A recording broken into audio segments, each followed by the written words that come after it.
ለምንድነው የምረጋጋው ማርታ? በስተመጨረሻ ወይዘሮ ማርታ በጣም ትልቅ ጭንቀት ውስጥ ገብታለች ማለት ነው። ምክንያቱም የሰላም ልጅ እንግዲህ አባቱ ማን እንደሆነ ስላልተረጋገጠና እንደገና ደግሞ ሰላም ስለ አባቱ ስለ ልጁ አባት ምንም ነገር ስላላወራች እንግዲህ እዛው አካባቢ ያሉ ሰዎች በሙሉ እንግዲህ የልጁ አባት አቶ ደረጀ ሊሆን ይችላል የሚል ግምትና አስተያየት እየሰጡ ስለሆነ አሁን ላይ ወይዘሮ ማርታ በመጨነቅና በማብሰልሰል ነው እንግዲህ ይህንን ጉዳይ ለአቶ ደረጀ እያማከረችው የምትገኘው ማለት ነው። ነገር ግን በዚህ ጉዳይ አቶ ደረጀ መልሱ ትክክል አልነበረም፣ ወይም ደግሞ በጣም እየተበሰጫጨና በጣም እየተናደደ ነበር ለወይዘሮ ማርታ እየመለሰላት የነበረው ማለት ነው። ወይዘሮ ማርታ ይህንን ጉዳይ እንግዲህ አቢጌል ካነሳችላት ሰዓት ጀምሮ በሀሳብ ውስጥ ዘፍቃ እንደገና በማሰብ ይህንን ነገር በምን መልኩ ነው ልፈታው የሚችለው የሚለው ነው። ምክንያቱም አሁን ላይ ሰላም ከወለደች በኋላ ልጁ ከተወለደ በኋላ እንኳን አባቱ ማን እንደሆነ ማትናገር ከሆነ ሰላም ዲቃላ የዲቃላ ልጅ እያሳደገች ነው ይባላል። ወይዘሮ ማርታ ደግሞ ክብሯን ትጠብቃለች፣ ትዳሯን ትጠብቃለች፣ ቤተሰቧን ትጠብቃለች። ይሄ ሁላ ነገር እሷ እንግዲህ አቶ ደረጀን ቢሉትም አትሰማቸው። ምክንያቱም አቶ ደረጀን ከሷ በላይ ማንም የሚያውቅ እንደሌለ ስለምታውቅ ማለት ነው። አሁን ግን አቶ ደረጀ ወይዘሮ ማርታ ባነሳችለት ሐሳብ ላይ በጣም እየተበሳጨና እየተናደደ የሚመልስላት መልስ ወይዘሮ ማርታ እንድትጠራጠር ያደረገው ይመስለኛል። ስለዚህ ወይዘሮ ማርታ እንግዲህ አቶ ደረጀን እንዴት እንደዚህ ትሆናለህ ደሬ እያለች ብዙ ጊዜም ነግሯለች። ምክንያቱም በዚህ ጉዳይ ቀለል አድርግቶ አቶ ደረጀ አይ ማርቲ የሷ ልጁ አባት ማን እንደሆነ እንጠይቃታለን ቀስ ብለን ማለት ሲገባው፣ ነገር ግን እንዴት እንደዚህ ይላሉ፣ እንዴት በዚህ ወጥቶ በዚህ ገብቶ እያለ እሱን የሚያስጠረጥረውን ነገር ነው ያደረገው ብዬ ነው ማስበው። እስቲ ወይዘሮ ማርታ በቀጣይ ምን ልታደርግ ትችላለች ብላችሁ የምታስቡት? እስቲ ሁላችሁም በዚህ ጉዳይ ሐሳብ አስተያየታችሁን ኮሜንት ላይ ማስቀመጣችሁን እንዳረሱ። እንግዲህ ዳጣ ክፍል 61 ቶሎ እንዲለቀቅ ሁላችሁም ኮሜንት ላይ ክፍል 61 ቶሎ ይለቀቅልን በማለት ይህንን ቪዲዮ ላይክ በማድረግ ጀምሩ።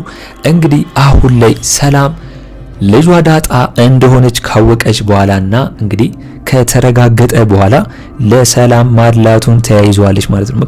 ምክንያቱም አቢጌል ውሃና ናታን ባሉበት ሰዓት ሰላም ስለሌለች ዳጣ ስለሌለች እንግዲህ ዳጣ እስከምትመጣ ምንም ምግብ አይቀርብም። ዳጣ ስትመጣ አንድ ላይ ተበላላችሁ ማለቱን ጀምራለች።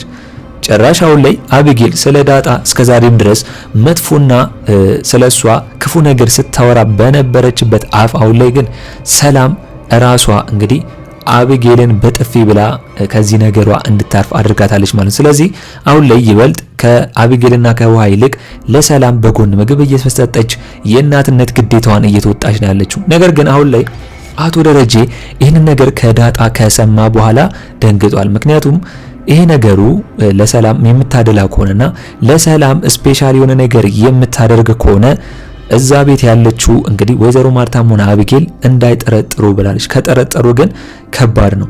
አሁን ላይ እንደሚታወቀው ናታን የዳጣንና የሰላምን ፊት ካየ በኋላና ፎቶ በሚያነሳቸው ሰዓት የምር ትመሳሰላላችሁ ብሎ ነግሯቸው ነበር።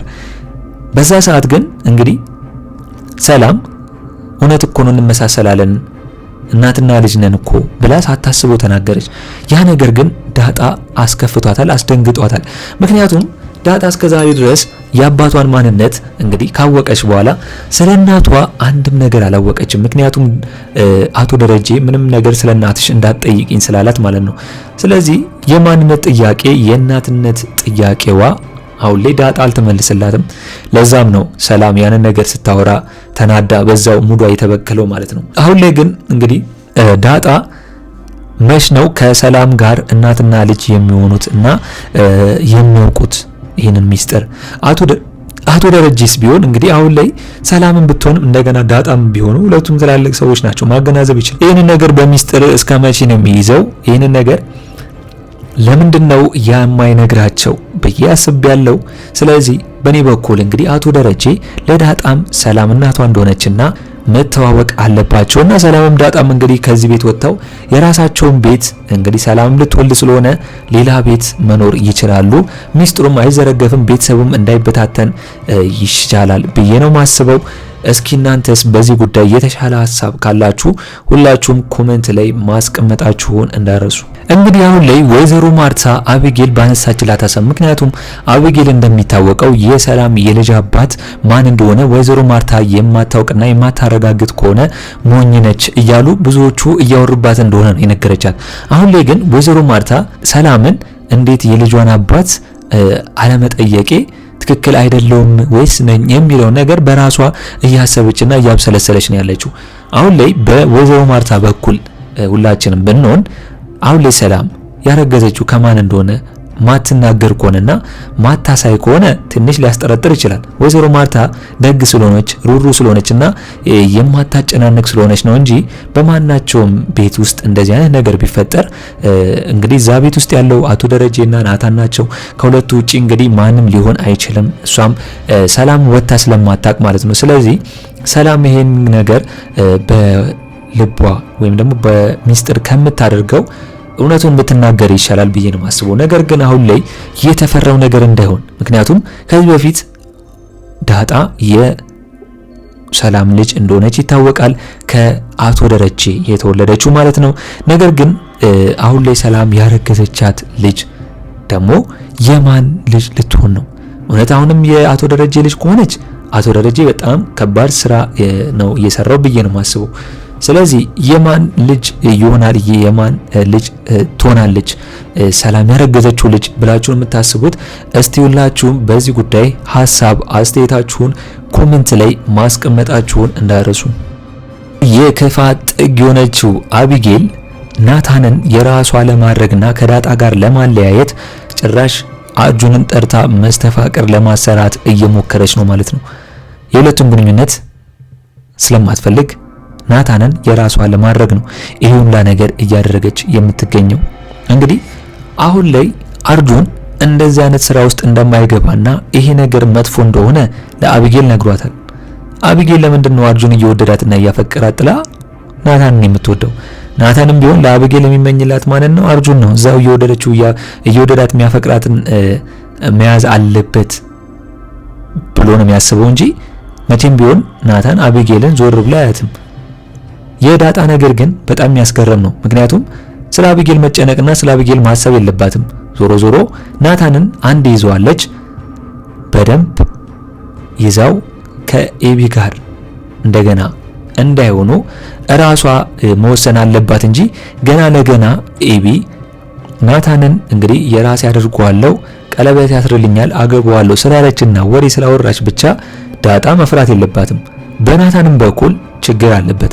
ይህን ነገር ለመጨረሻ ጊዜ ለወይዘሮ ማርታና ለአቶ ደረጀ ከድብቅ መውጣትና በሚስጥር ከመገናኘት ይልቅ እንግዲህ ሁሉንም ነገር መናገር አለበት ብዬ ነው ማስበው። ስለዚህ አሁን ላይ ወይዘሮ ማርታና አቶ ደረጀ እንግዲህ ይህን ነገር አቶ ደረጀ ቢያቅም የናታንን ጉዳይ አቢጌልን እንደማይወዳት ነገር ግን ለወይዘሮ ማርታ አቢጌልን አጭቼላለሁ ለዛ ነው ያጨውል ብላ እንኳን ስትነግረው አይ እኔ አቢጌልን እኮ አልወዳትም የምወዳት የማፈቅራት ፍቅረኛ አለችኝ ብሎ ናታን መመለስና ወይዘሮ ማርታ የምታስበውን ነገር እንድታቆም ማድረግ ይኖርበታል ብዬ ነው ማስበው።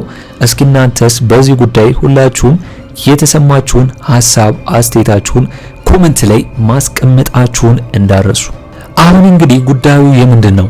አሁን ላይ አቶ ደረጀ እስከመቼ ነው ዳጣ ልጁ እንደሆነች የሚደብቃት የሚለው ያሰጋል ማለት ነው። ምክንያቱም ነገሩ እየከረረና አሁን ላይ በጣም እየከበደ በመጣው ቁጥር ወይዘሮ ማርታ ይህንን ነገር ከሌላ ሰው የምትሰማ ከሆነ ከባድ ነው ብዬ ነው ማስበው። ስለዚህ ከወዲሁ አቶ ደረጀ ሊዘጋጅበትና ለወይዘሮ ማርታ ሊናገር ይገባል ብዬ ነው ማስበው። እስከመቼ ነው ተደብቆ? አሁንም ቢሆን ዳጣ አንዴ ተረግዛለች፣ ትወልዳለች። ስለዚህ የኤቢና የዋ እህት ሆነው ይቀጥላሉ። በእናት ባይገናኙም በአባት ስለሚገናኙ እንግዲህ ይሄ ነገር በጊዜው መነገር አለበት ብዬ ነው ማስበው። ጊዜው ካለፈ በኋላና እንግዲህ ሁሉም ነገር ከታወቀ በኋላ ወይዘሮ ማርታ ባላሰበችው መንገድ አቶ ደረጀን እንደዚህ ስለማታስበውና የአቶ ደረጀም እንግዲህ ይሄ ነገር ባላሰበው ሰዓት እንግዲህ ከባድ በሆነ ሰዓት በአንዲት ስህተት ምክንያት የተፈጠረ ነገር ስለሆነ ራሱን እየወቀሰ ነው ያለው። አቶ ደረጀ አሁን ላይ ያለበት ሁኔታ በጣም ነው የሚያሳዝነው። ምክንያቱም ለማን ነግሮ ለማን ያስረዳል? ማን ይረዳዋል? እንደገና ደግሞ በዚህ በኩል ደግሞ ሰላም ልጇ ዳጣ እንደሆነች ካወቀች በኋላ በጣም ብዙ ነገር እያስጨነቀችው ነው ደረጀን የምትገኘው። ስለዚህ አሁንም ቢሆን አቶ ደረጀ ሰላም ለዳጣ የምታደርግላት እንክብካቤና ሁሉም ነገር እንዳይበዛ በልኩ አድርጊው ብሏታል። ዳጣም ቢሆን አሁን ላይ የእናትነት ጥያቄውን ደረጀን እየጠየቀችው ነበር። ነገር ግን እንዳትጠይቅኝ ብሏት ከዚህ በፊት አስምሏትና ቃል አስገብቷት ስለሆነ ምንም ማድረግ አትችልም። ስለዚህ አሁን ላይ እስከ መቼ ነው ይሄ ነገር በድብቅ ወይም ደግሞ ሚስጥር ሆኖ የሚቀጥለው የሚለውን እስቲ እናንተ በምን መልኩ አቶ ደረጀ ለቤተሰቡ ቢያስረዳቸው ይሻል ይሁን የሚለውን ኮሜንት ላይ በማስቀመጥ ሐሳብ አስተያየታችሁን መስጠት ትችላላችሁ። እንግዲህ በእኔ በኩል የዛሬው አስተያየት ይህንን ይመስል ነበር።